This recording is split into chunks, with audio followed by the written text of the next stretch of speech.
Olá, bom dia. Bom dia! Segunda-feira, 5 de maio. Este é o Visual, o programa acessível da TV Brasil. Aqui, o surdo recebe a informação na língua brasileira de sinais. E aí, tá participando? Entra lá no nosso Facebook. O nosso endereço é facebook.com/Visual TV Brasil. O Visual começa agora.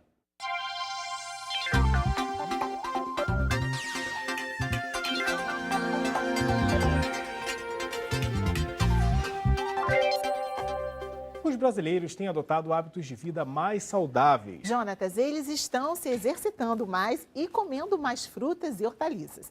Mesmo assim, ainda é preciso ter cuidado com a balança.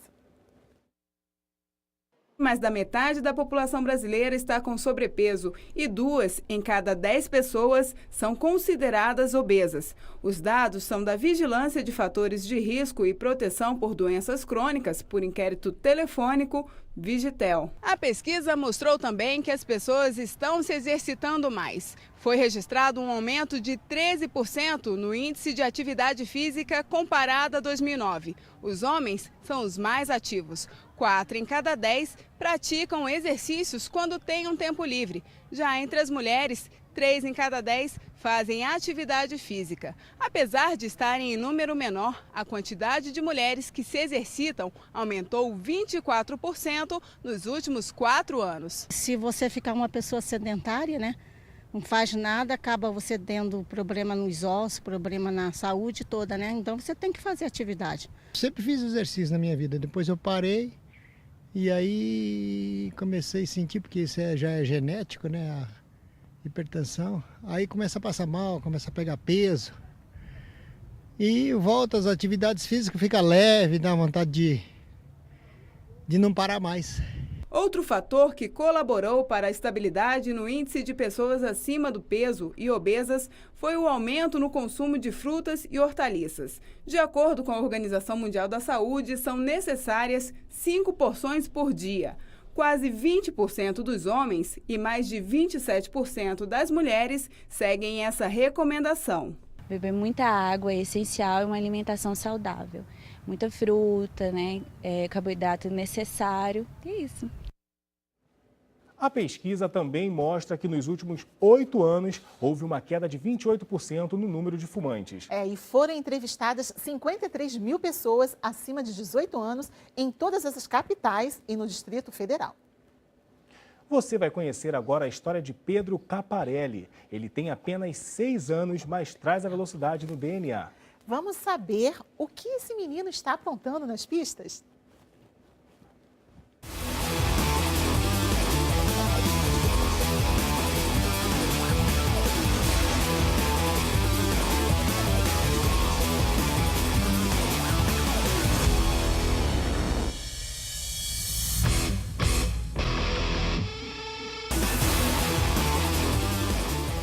Com 5 anos de idade, brincar de carrinho é algo normal para uma criança.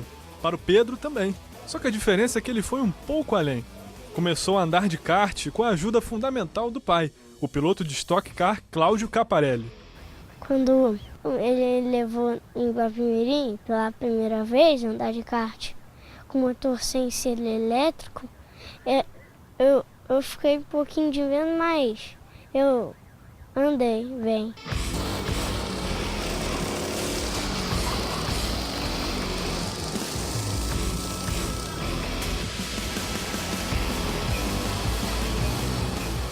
Eu peguei e botei ele no meu colo, dei 8 voltas com ele, os 2 de capacete, ele no meu colo devagar.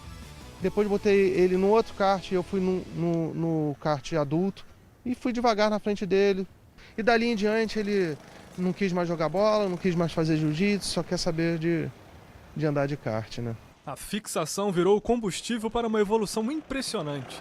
Com apenas 9 meses de prática, Pedro já corre contra pilotos até 4 anos mais velhos que ele. E vence. Até agora são 4 corridas e 4 vitórias. Um desempenho que surpreende o paizão. Eu lembro as dificuldades que tem para você no início. E eu vejo ele passando por essas fases assim, muito rápido. A primeira vez e única que ele andou na chuva, ele deu 40 voltas e eu fui do Rio de Janeiro até Guapimirim conversando com ele, dizendo que que ele ia ter dificuldade, que a pista escorrega. Pois bem, chegou lá, ele deu 42 voltas, se não falha a memória, e ele não rodou nenhuma vez. Cláudio fica todo orgulhoso de ver o filho pegando o vácuo da carreira dele. Mas, na verdade, o maior incentivo para o Pedro veio de outra pessoa. Eu sempre tentei segurar um pouco esse ímpeto de botar ele para andar de kart e tal, eu achava muito novo. Mas a mãe quis antecipar isso. Não, vamos levar ele para ver se ele gosta, se não gosta. A mãe sempre foi uma aficionada por automobilismo também, né? Eu sempre via as corridas com meu pai e depois eu casei com um piloto, estava sempre nos treinos, nas corridas. E é bonito você ver como esse esporte funciona. O Pedro, ele sempre mostrou interesse, assim, desde muito pequeno, muito engraçado, porque o pai dele correndo, ele não sabia nem ler direito, ele pegava o computador e falava: mãe, papai agora está na frente. Então juntou, né? Eu gosto, o pai é piloto e ele mostrou o interesse, eu falei, então eu acho que ali ele vai se sentir feliz nesse esporte, ele vai gostar. Pelo ronco do motor dá para achar que estamos nos boxes da Fórmula 1. Mas essa pista é o quarto do Pedro. E entrando aqui, a gente logo percebe que o dono dele é realmente fascinado por velocidade. Ele está sempre com um carrinho na mão. Qualquer coisa que ele tenha, um tabuleiro de jogo, ele faz de pista. Ele vê corrida na televisão. A vida dele é isso, é joguinho.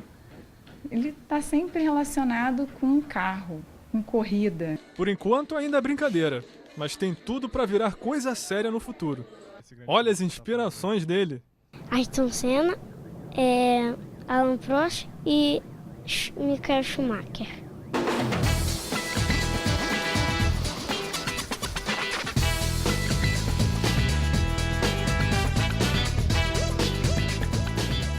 Senna, ídolo do Pedro, disputou a primeira prova na Fórmula 1 no autódromo de Jacarepaguá, que fica praticamente no quintal da casa dele. Porém, com as obras para as Olimpíadas de 2016, o local foi completamente destruído. Já são 20 anos sem um kartódromo na cidade.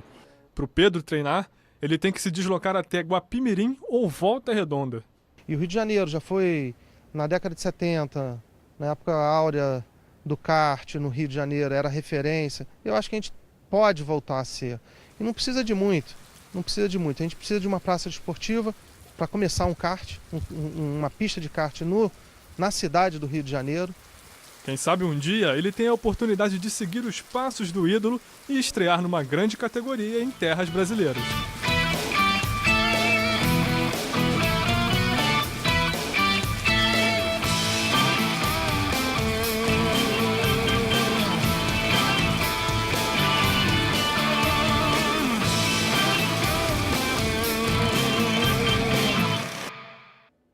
Ela tinha o sonho de ser bailarina e chegou lá. Só não imaginava que seria afastada dos palcos por causa de uma grave doença. É isso aí, essa é a história que você vai conhecer agora na reportagem da série A Dança Mudou Minha Vida, produzida pela Rede Minas.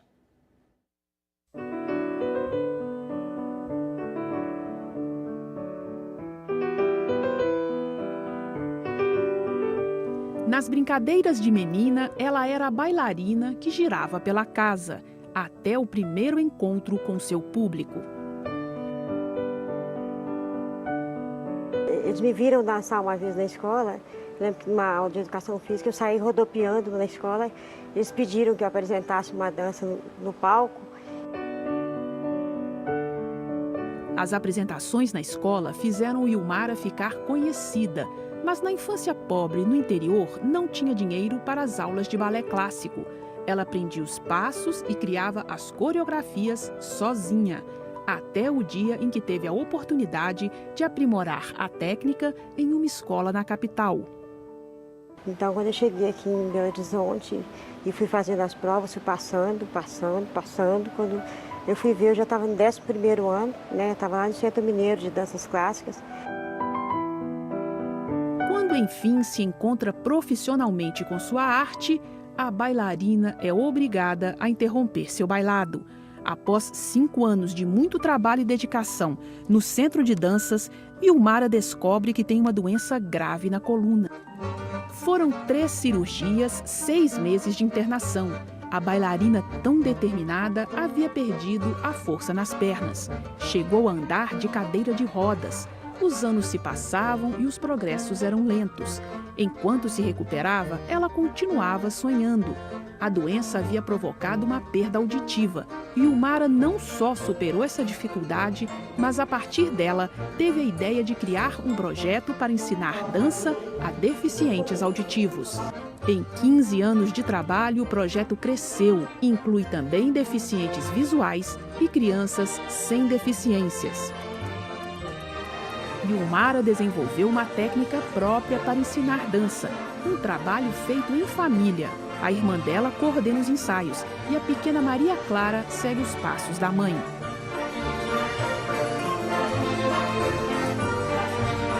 Você acha bonito o trabalho que a sua mãe faz? É? Por quê?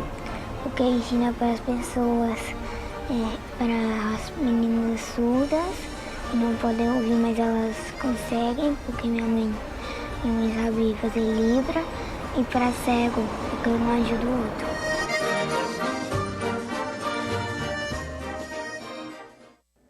E o Visual de hoje termina aqui. A gente volta amanhã. Muito obrigada pela companhia. Tchau. Bom dia.